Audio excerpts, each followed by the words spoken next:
یه سوال جالب، به نظر روزی میرسه که ما دیگه هیچ نیازی به عطرسازهای با استعدادی مثل تام فورد، میسون فرانسیسکو جان یا آلبرتو موریلاس نداشته باشیم و هوش مصنوعی جای اونها رو بگیره؟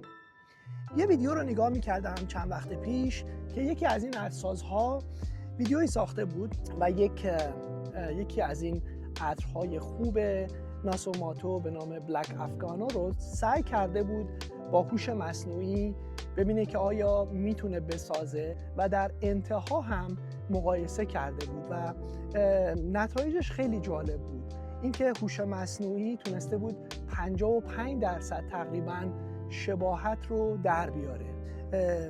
من فکر میکنم در آینده هوش مصنوعی به جایی میرسه که میتونه جای عطرسازها رو بگیره. البته هنوز کار داره.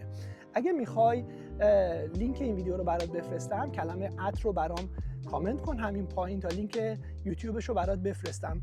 خیلی برام جالبه. نظر تو چیه؟